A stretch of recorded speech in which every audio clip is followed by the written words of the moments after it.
Hello, welcome to this, the first in hopefully more videos from me, the newsboy role-playing Geordie, because I am a Geordie from Newcastle. I like to play role-play games, and I do quite often like to wear a newsboy cap.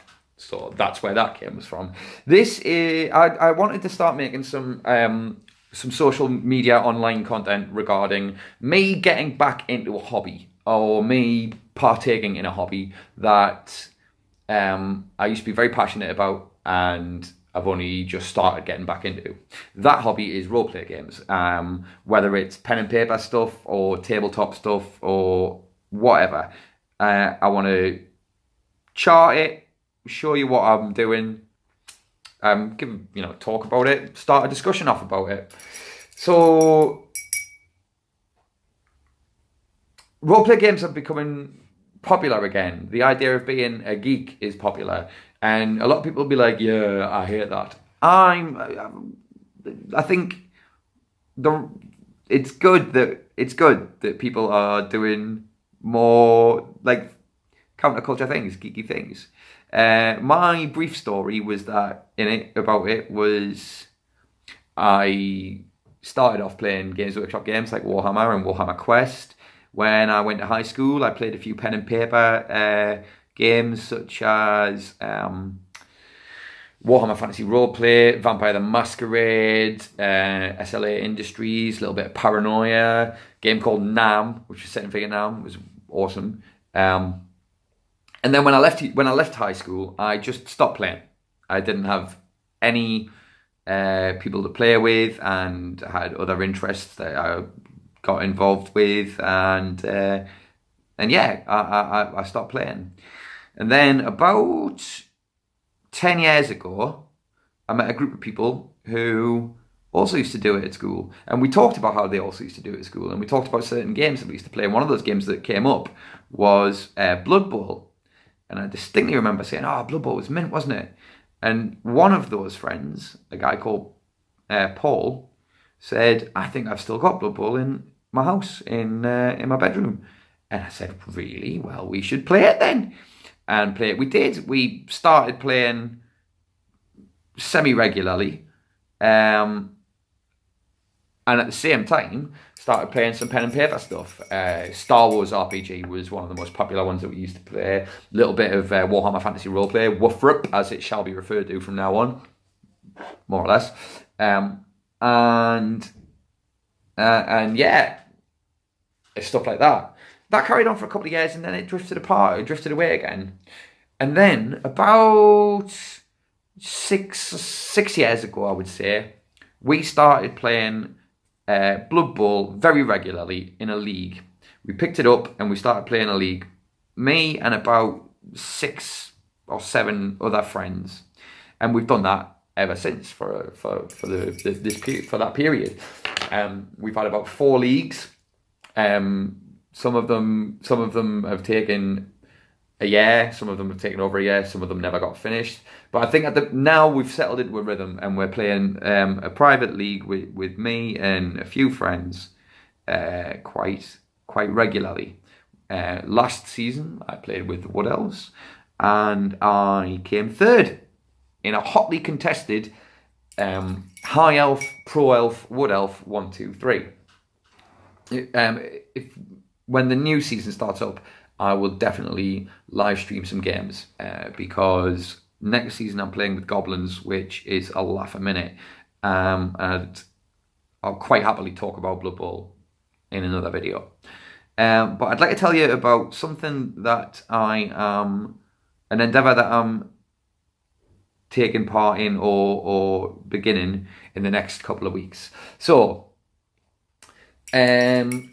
about 8 years ago, I ran a one-shot Warhammer Quest game with a few friends, and I really enjoyed it. I really enjoyed constructing it and making it, building the maps. Sorry, I keep on looking at me when I should be looking at the camera. Yeah, building the maps and what have you, and then unleashing it on the players. It was my first real GM where I GM'd a game, and I did really enjoy it. But it never happened again. So, like the guys who played it kind of went, oh yeah, I really enjoyed it, even though we were like sitting in my bedroom at my mum's, cramped on the floor. I think I still smoked at the time as well, so the room was just full of smoke. But they said they all really enjoyed it, and that they would gladly play again, but then we just never got round to it. Cut 2, sorry, a year ago. My friends are all playing a Dungeons and Dragons game, and I haven't got the time or I'm not reliable enough to join in with it regularly. But I miss that. I miss pen and paper games. I miss the world building. Another friend, well, one of the friends that's involved in this, the same friend who had Blood Bowl in his bedroom, starts watching a show on YouTube. Now, I'm sure you'll all know the show Critical Role, and that he introduces us to the show. And he says, "Oh, it's really fun. There's some really funny characters in it, funny players in it, and the DM is fantastic." Goes on about this DM. He says, "Oh, the DM's really, really great, the Dungeon Master." So a couple of us start watching it. And straight away, I'm like, oh my word, this is brill. Now, I know the Critical Role isn't universally loved on the pen and paper scene.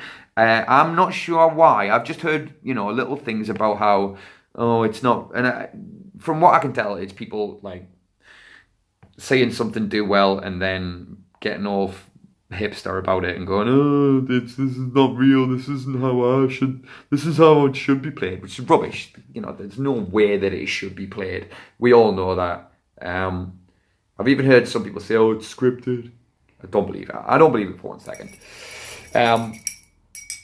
But what I do love about Critical Role when I watch it is the characterization, the commitment to character, the way that it's DM'd. Matt Mercer is a phenomenally good DM. You can tell that he's built up years and years of experience of how a game runs, the way that it runs, and the world that he's built. He knows his stuff. He's very good at it. For those of you who don't know what Critical Role is, I'll explain. Critical Role is a group of, well, at the minute, I think it's I'm not sure. It's a group of between 6 and 10 voice actors based in Los Angeles, and they broadcast their weekly Dungeons and Dragons game on the Twitch channel Geek and Sundry, which you can also watch. You can watch it on YouTube as well. And this is a long form campaign that they play. When Critical Role first started being broadcast on YouTube, in fact, they'd already been playing for a couple of years. So this campaign was I think they were level 8 or 9 or something like that. They were all very advanced, and the campaign was well underway.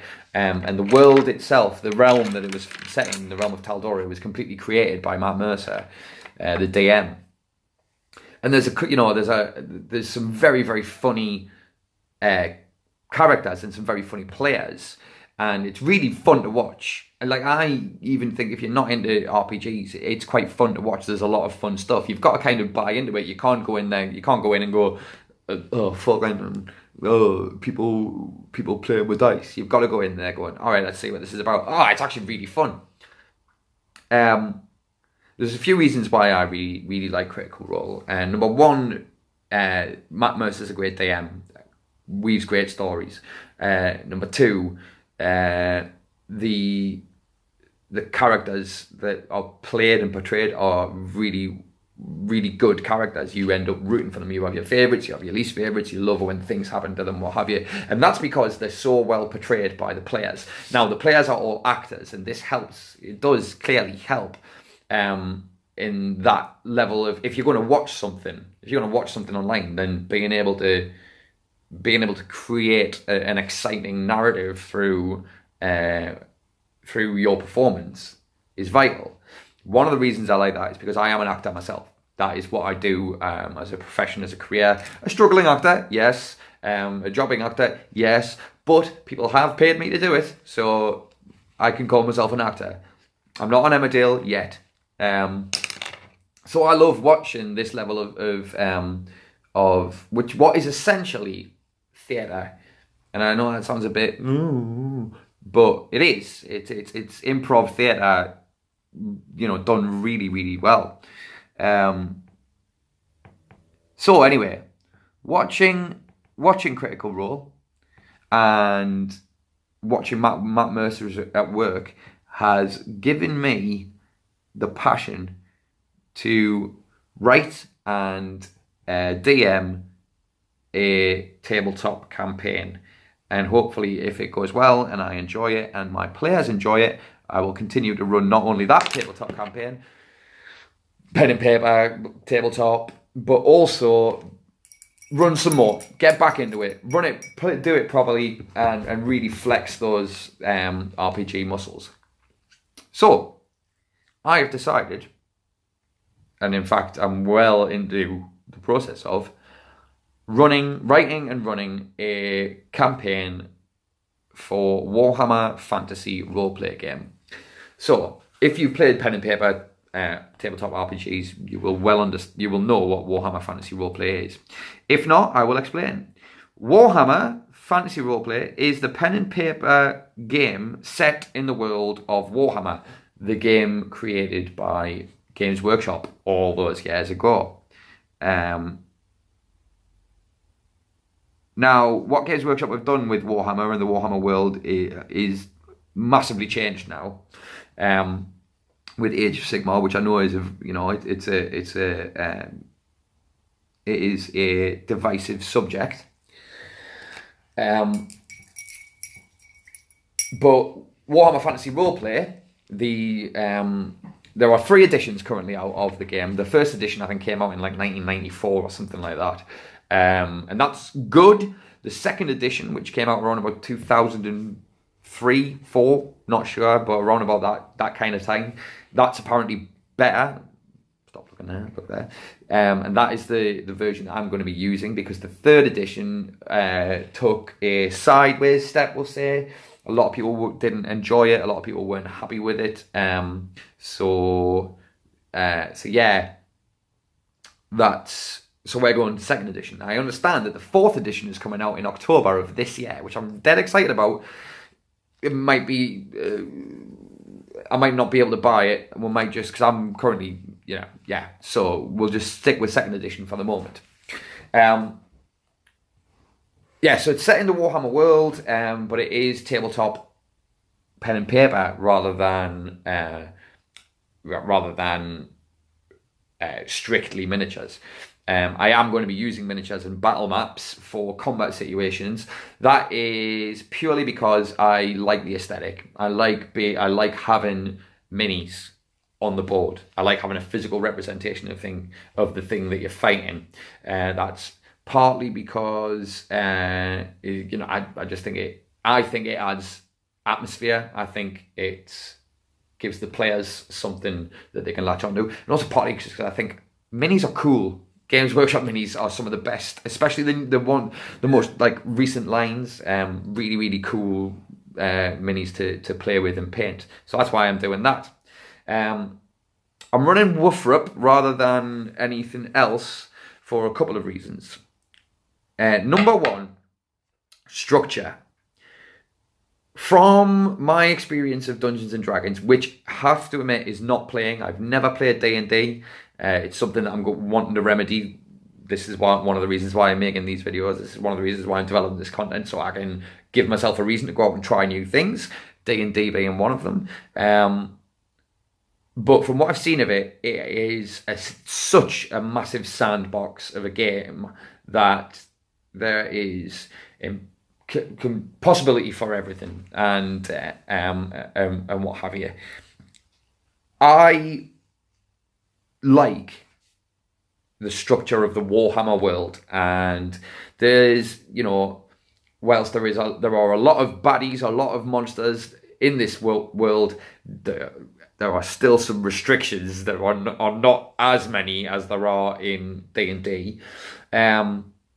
And there is a narrative that is already laid out with the Warhammer old world, and there's these cities that you can go to, and everything's nice and structured. It's going to be really good to run and feel immersed in that world that's already there. The other reason is magic. Now, one of the things that it hasn't ever sat well with me in D&D is the fact that pretty much any class of person or seemingly, in my limited experience, seemingly any class can use magic. And in the Warhammer world, that's not the case.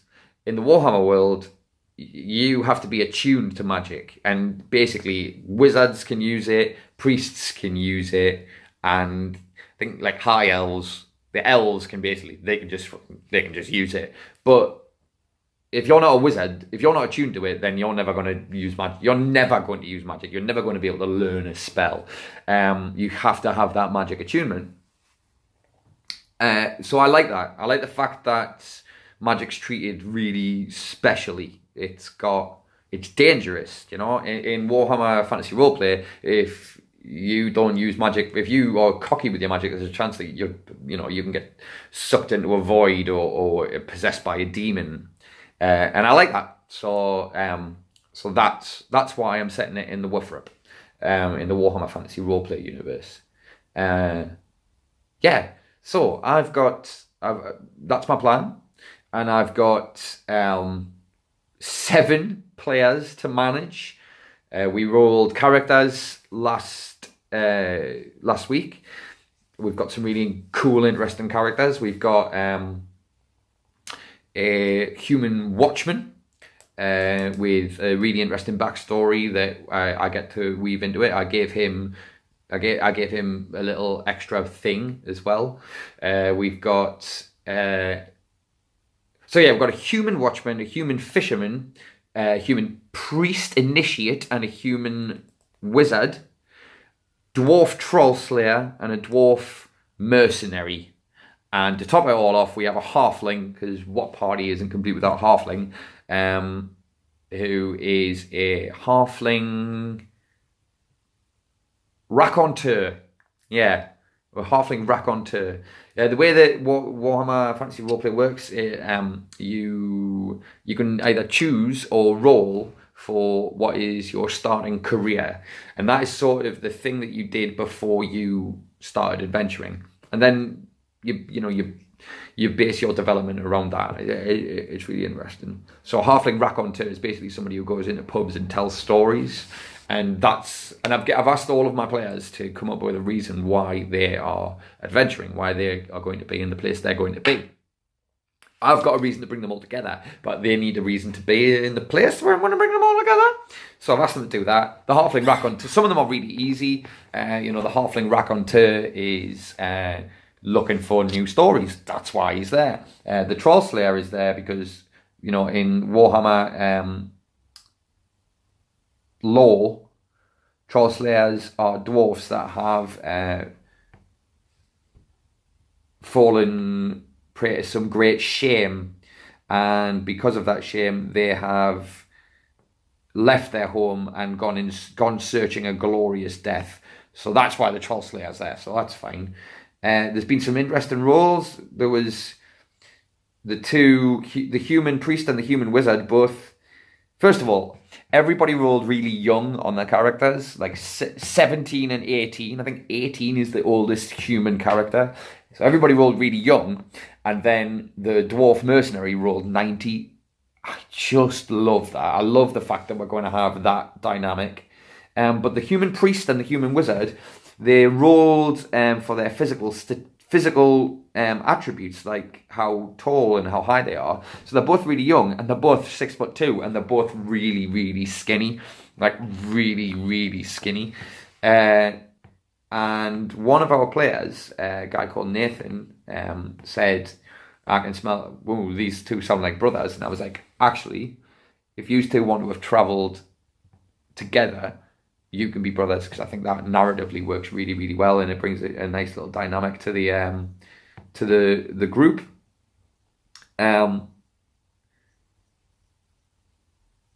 yeah, so there's going to be. I'm interested to see how it's going to run. I'm interested to see how I'm going to do.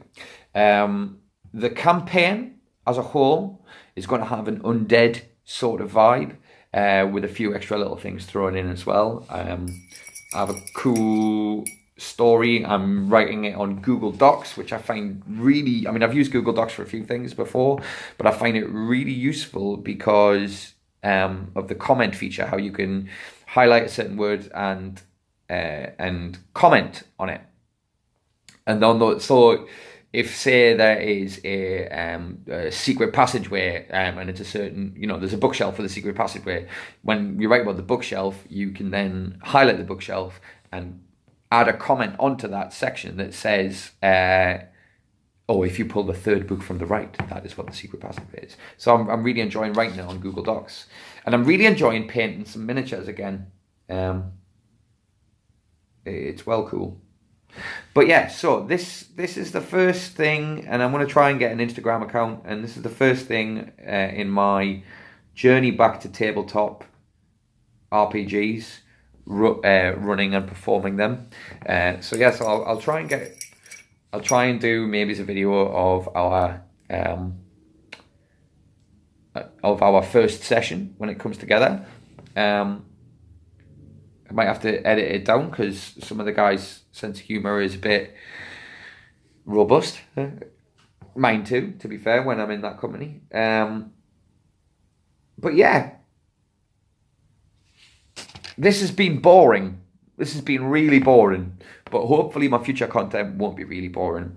I am busy painting some skeletons, as well as some surprise bad guys that I've got for them. That was one of them there. I'll show them again. That was him there. Some surprise bad guys that I've got for them. So yeah, thank you very much. Anybody who ever watches this, probably nobody. And hopefully I'll have some more interesting content for you. Adios.